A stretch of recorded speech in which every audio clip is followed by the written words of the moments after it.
everyone, this is Kama with Kama Speaks. And today, my guest is McConico. I'm really excited to have her on my show. I seen her on another show a few weeks ago. I loved her energy. I loved her story. I can't wait for you guys to hear about her. She has a book called Fixing Broken, and I want her to elaborate more on that. Welcome to my show, Kira.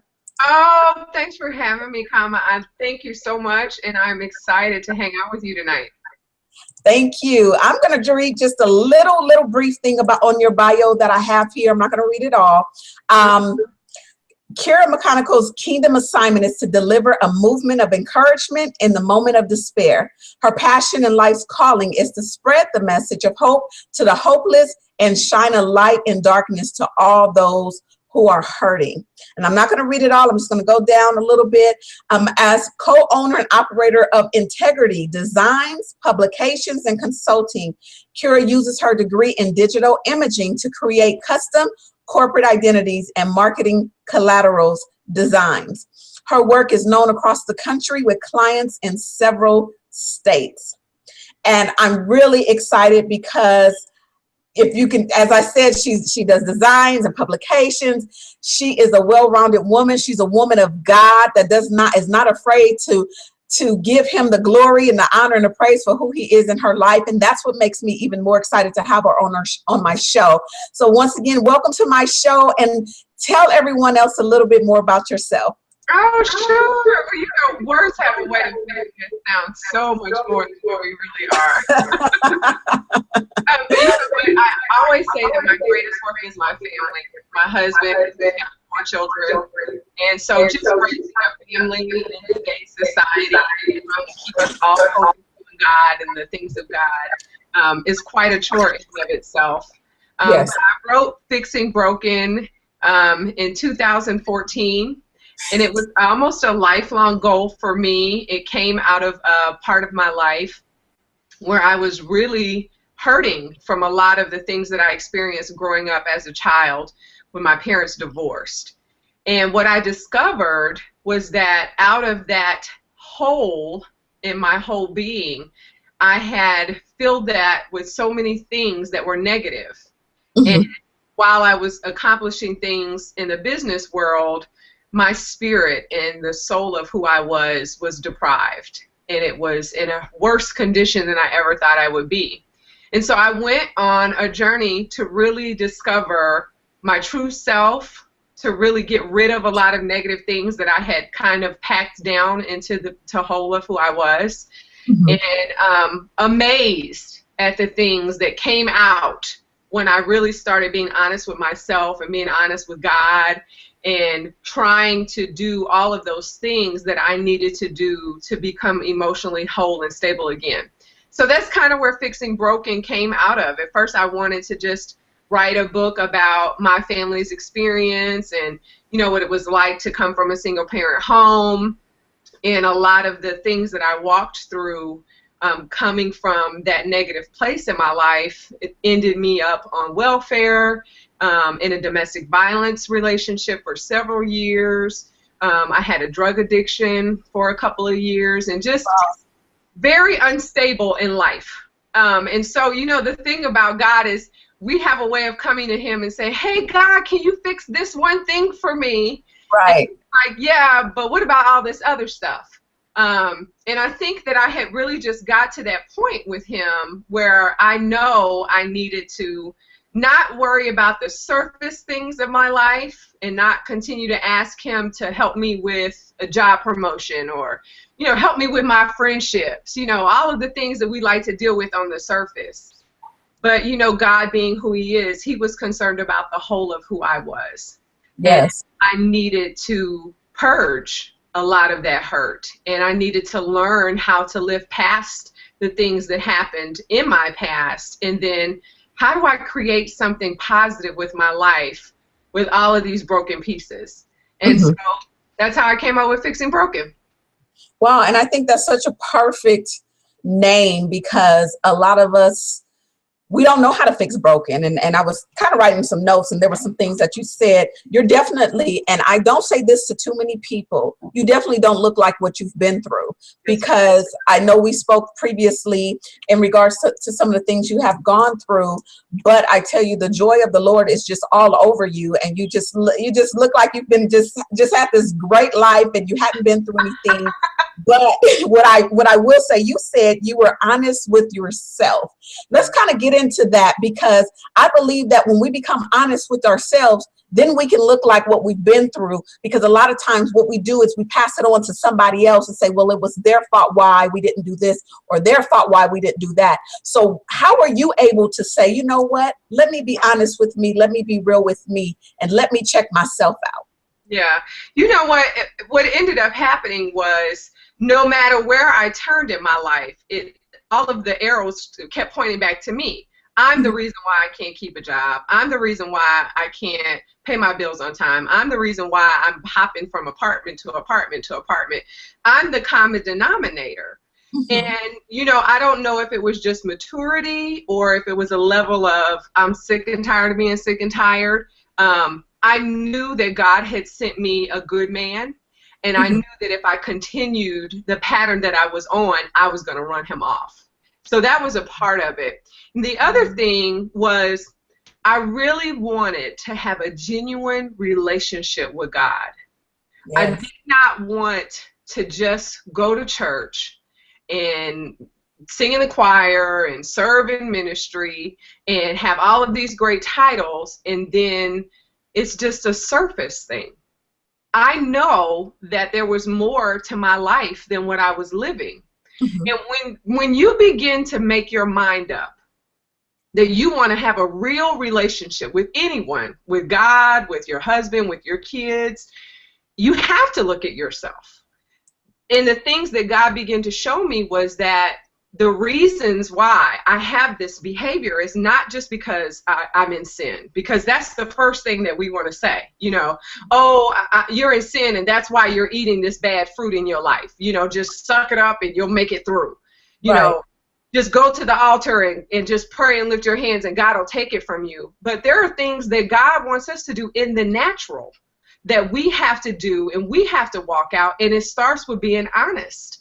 Yes. And when we are able to be honest, and the great thing about being honest, is that when you're being honest with God, there's nobody there but you and him. Right. So you don't have to fake for no one. You know, nobody's watching you on the pew. Nobody's watching you, you know, out on your job. It's just you and him. It's you and him. And there's no better place to be than right there with him. And letting all of that come up. And then saying, oh, that's what I'm doing. I'm doing this because I feel rejected. I'm behaving like this because everyone who was supposed to love me didn't do their part. Right. I don't trust because my father left. And those are things that we have to say to ourselves. Wow. Yes. If for those that are watching, we have some viewers. Just FYI, if you have any questions, you have an opportunity to ask. Just type in, make sure you're logged on to Google Plus so that I can see it here on the side. Okay. Now, with everything that you said and all that you've done, again, the being honest with yourself, being honest with God, the things that you have to discover within yourself. You've also written a book about bearing fruit, and kind of a guide to entrepreneurship. Can you talk about that book a little bit? I sure will. And you know what? I had always thought, you know, an entrepreneur is somebody who owns a storefront, you know, like a grocery store or a shoe store. I never realized what the Word of God said in Deuteronomy. And he says that he gives us the power to create wealth so that his kingdom can be established. Yes. So when I broke that scripture down, I realized the word power is my creative skills, my gifts, my talents, my abilities. He gave me that power to create wealth. And so I started after I was in a good place within myself. I've been honest with my pain. I'm dealing with my past issues. I know that there's more for me. And I began to think about the things that I do that come very natural. and it led me into the graphic creative side of my life. I went back to school, I got a degree in digital imaging, and I also started to consult small business owners. Part of what I do is to create brands, logos, marketing material, business cards, websites.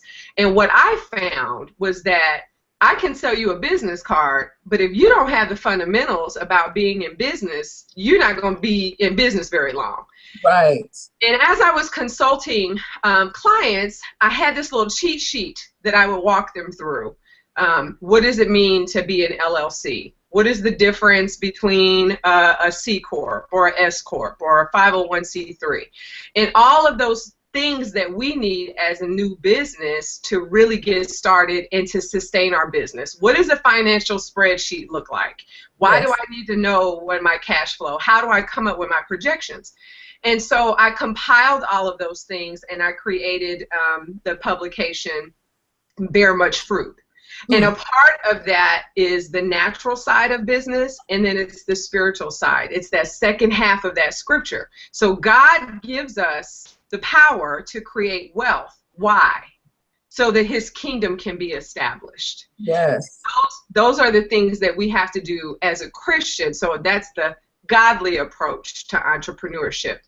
The difference between tithing and giving, and how to create seed money so you can do something different in your life, and how do you become a good steward with the things that God has given you, how to be a person of integrity in your business.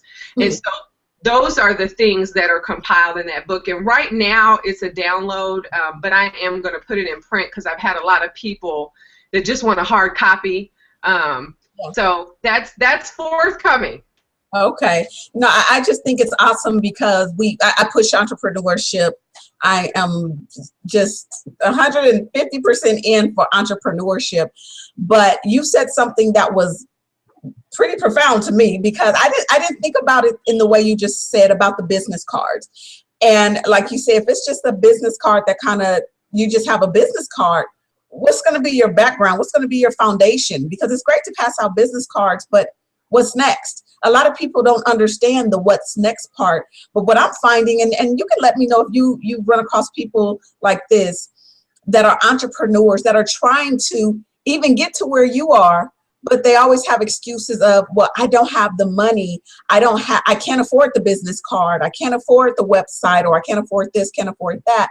What are some things that you may encourage them with, especially with all the things that you've been through? Because you could have had an excuse to say, nope, I've been abused. I've been on drugs. I was addicted to drugs. I dealt with this and that, and I'm just not going to continue to go forth. What are some things that you may, I'm sure you come across people that you can encourage them and say, hey, no, this is what you need to do. And with this business card, you need to do what? Well, one thing I always do is I try to help people identify who they are. And that's chapter 1 in the book. Because really quickly, I can help you identify if you really want to be in business or you just have a great hobby.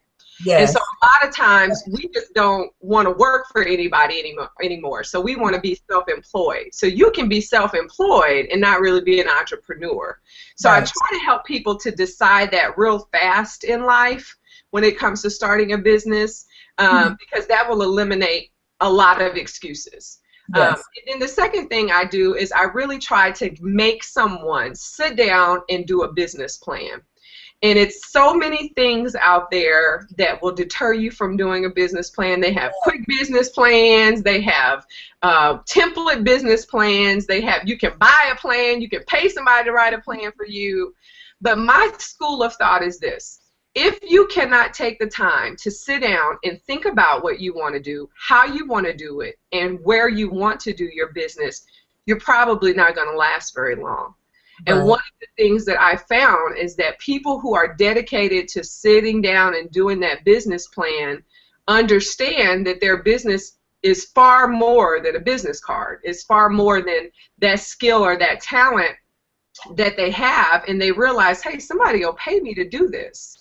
But it's really the business part of business. Mm-hmm. And so for the person who has the excuse of I don't have time or I don't have money, I found a lot of great resources for free I Yes. encourage people to contact their local urban league. They have a lot of initiatives and resources for people who are starting their businesses. You have the SBA. I know in Kansas City we have something called SourceLink. These are all free places where you can go bounce ideas off of someone, find out more information. There were so many books, that I wanted to buy, but I couldn't afford at the time. I went to the library and checked them out. You know, it's kind of one of those things in life that, you know, there's never a good time to have a baby. There's never a good time to get married. There's never a best time to buy a house. There's never a great time in life to start a business. No one has just this excess capital to throw into a new business. So you do what you can with what you have. Right. Right. And what you will be surprised to know is that if you show up and you look like your business and you speak like your business and you get in an environment where there are other people who are business minded, they will pick up on that, and you never know where you're going to get your first contract. Yes, yes, very true, very, very true. And for those that are regular watchers, you know, this is some of the same things that I say. So it's nothing new under the sun. It's not like I've been making it up. Sometimes people have to hear something from someone else in order for them to get up and actually do something about it. But okay, my next question for you. I know that although you have a great business, you have books that you've written, you're working on, I'm sure, other things. What are some of the obstacles as you're writing these books, as you're building your business? What are some obstacles that you have endured going through it where maybe you felt like you wanted to give up, but you knew that there was more to life than just giving up for that moment? Me? Ever want to give up? No. Just every other month. Right. You know, I think the hardest thing for anyone who is trying to establish something, you know, once you get from that part of you've started something, now you're trying to establish it. You're trying to settle it. You're trying to kind of put your feet in the ground and settle your bottom down and say, this is where I belong and this is where I'm going to stay and grow. You have to be able to see past the low times when no one's calling you to talk about anything that you're doing.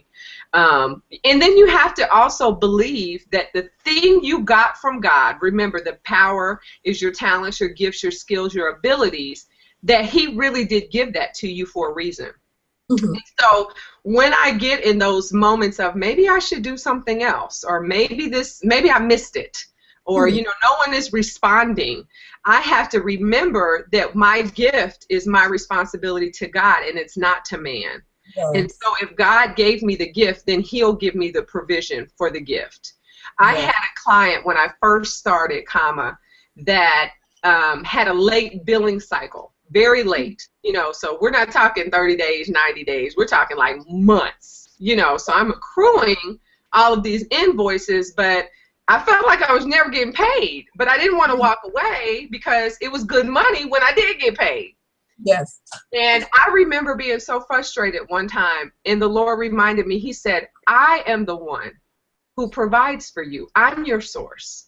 Yes. It's not man. So when you are in that position of wanting to quit and wanting to give up, you always have to go back to the person who started you in the first place, which should have been God.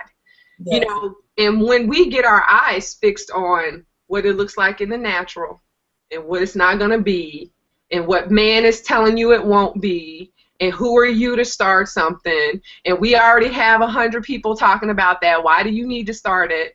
You have to really be able to drown those voices out and remember that this is what God told me to do. And I always tell people, when you're doing what God told you to do, there is no competition. I don't care if there's 10 designers in the room. Yes. I'm the only Kira. I'm the only one who can do what I can do. You know what? And I'm glad you said that because the other day I was sitting. Well, actually, it was last night. I was talking to a guy, and we were talking, and he said he wanted to be the next Les Brown, and we went to this event on Saturday.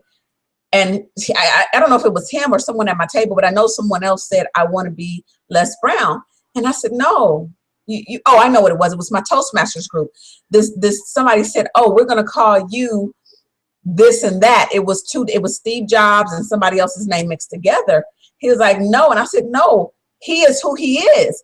The problem is that we try to be like someone else that we're not. And if we focus on who we are and who God has made us to be, we can be greater. So why do I want to be like Oprah? People say, oh, Oprah, that's what they call me sometimes because I do the show, but I don't want to be like Oprah. I want to be greater, and I have the potential to be greater. And I believe, and I know that I do. So it goes deeper than just, I want to be the next Oprah. No, I don't want to be Oprah because God's given her talent and what she needs to do on this earth and her purpose. And Kama has her purpose. And that's what I see the difference is.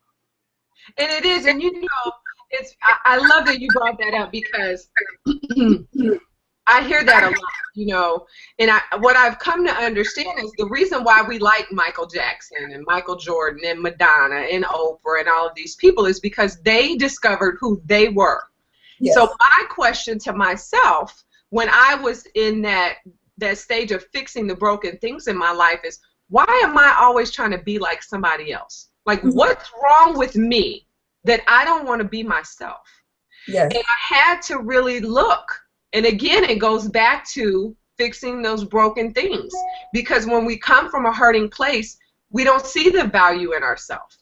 We're always looking for somebody to validate us. We're always seeking approval from someone else to make us feel like what I'm doing is a good thing. And that's hard, especially in the society that we live in where, women are getting fake everything. Used to just be dress. Now it's lashes and highlights and braids and all of this stuff. And so it makes us as a society feel that we're not good enough the way we are. And I will say this. If you are someone who is truly seeking to do what God called you to do, you have to be willing to spend time with yourself. And you have to be willing to see your weaknesses and to magnify and amplify your strengths. Yes. And again, just another PSA, if you're on and you have any questions, make sure you're logged into your Google Plus, and that will bring up any questions. We have a few more minutes here, but I want to ask you, I know you had an event a few weeks ago and it was called A Time to Heal, correct? Yes, it was fabulous. How did that go? How did everything turn out? I love the title. Yeah. It was awesome. The atmosphere of a conference is sometimes stuffy. A lot of times we go to just gain information and go home. And I knew when the Lord told me that this was what I needed to do next, I was very afraid, and I had a lot of trepidation about it because the idea behind It's Time to Heal was for you to come to the conference and for us to help you fix the broken things in your life. And so, that's good when you're reading the book at home. Nobody really knows your business, but to do that in a kind of an open setting, it was risky. It was a risk. But I will say that God met us. There were people who came from domestic violence shelters. There were people who came who had been hurt at church. There were people who were there from families where they had been sexually abused as children. All kinds of hurt, that we carry around. And at the conference, we were able to really just pull off some of those layers and say, this did happen to you, but God really desires for you to be healed from this. Yes. And so the atmosphere was set through praise and worship, we had other music artists, we had workshops, we had open mic questions, there were hands-on exercises where people could really work through a lot of those things that were broken. And so the feedback was awesome, but I think the most important part of it was that God was glorified, and people walked away knowing that God wants them to be whole. that this isn't just something that's reserved for a person with a lot of money who can sit on a therapy couch, that this is a gift, that this is a part of salvation. Yes. You're healing not just for sickness in your body, but in your spirit. Yes. So it was awesome. The turnout was phenomenal. And, you know, if God says the same, we'll do it again. Maybe we'll come to California and do it with you. That would be great. I'm excited about any kind of conference seminar. I'm working on one right now.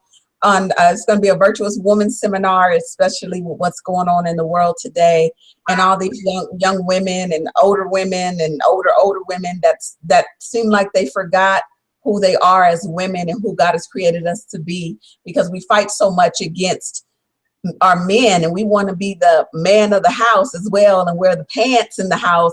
But we have a place, and I know a lot of people don't like me saying that, but we all have a place. And I want us to understand who God has created us to be, and let people know that you can be that virtuous woman. It's possible. It's more than just closing your legs. It goes so much greater and deeper. And I believe that if we have more women that are virtuous, then we'll have great marriages, great relationships. People will be getting married to the person God has called them to be married to. So that's something I'm working on. So if you want to collaborate or bring yours out here, I would love to be able to do that, because I think it's awesome. We have to heal first, sometimes before we move forward, because if that hurt is with us, we can't be as effective as we want to be and we should be, so that we can help somebody else. So what you're doing, your work is absolutely awesome. I thank you so much for being on my show. And before I completely let you go, I want you to leave a little something with the audience. If it's just maybe a word with them or something that's on your heart, and also leave your contact information. Absolutely. Well, thank you again for having me. The time flew by way too quickly. But I just want to encourage someone who may be listening. And you might feel like, you know, everything that we said was great, and, you know, but at the end of this Google Hangout, I have to go back to Kira and Kama. You have no idea the way that I'm living. I want you to know that it's not just about the way we look or the things that we've said, that this life that we're talking about is not some type of facade that is good for us, but it's not good for you. But Christ died so that you could have life, and that you could have it more abundantly. And you deserve the abundant life. So I want you to stay encouraged. Don't you quit. I don't care what the enemy says. I don't care what your friends say. I don't care what your mom said. I don't care what your dad said. If you know that God has spoke to you about a gift or a call, don't you quit, because we need you. I need to hear what God has for you to say to us. And so just be encouraged. You can reach me at KiraMcConico.com. And if you have any questions, or if you're looking for any of my books or materials, you can find them at that web address, www.KiraMcConico.com. And Kama, I would love to come to California, so you just let me know. I will get on a plane tomorrow. Okay, we're going to talk about it when we get off air, and let's see if I'm all about booking. One thing I tell people about me is that when we say we're going to do something, let's just book the date, the rest will work out. Trust me, that's how I feel. And that's how I was able to put on my first conference this year. I slacked for so long, and I was like, I'll do it. I held on it for about 2 to 3 years, and finally the Lord said to do it. And I tried to pass it to somebody else. The Lord was like, no, I gave it to you. You need to do it. And that person started helping me with 2 other people. They fell off, and it was just all me and Lord, but it worked out. And then I'm working on some more things. So yes, we're going to talk a little bit off air, because I would love to collaborate with you. So we'll definitely get to that. And for those that are watching, thank you so much for taking your time out to watch, whether you're watching live, if you're going back to watch, it may be a year from today's date that you're watching, but I thank you for taking your time to check out Kama Speaks as I speak with Kira, and she is doing some great work for the Lord.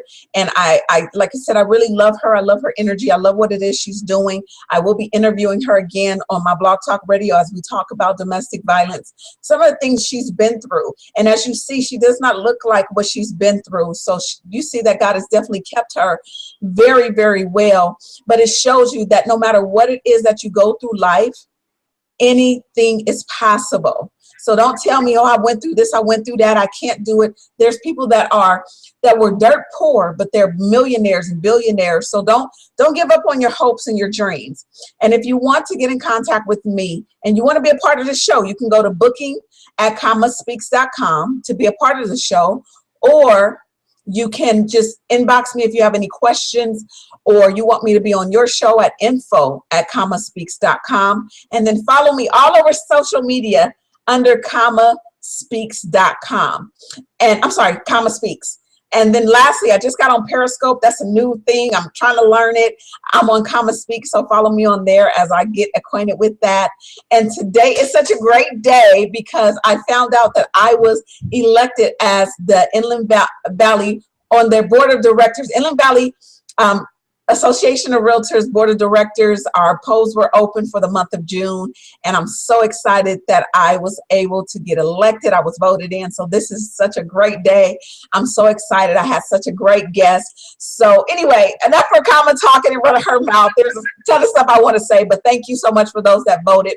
Thank you so much for those that are watching. And remember, no matter what you do in life, always pursue your passion.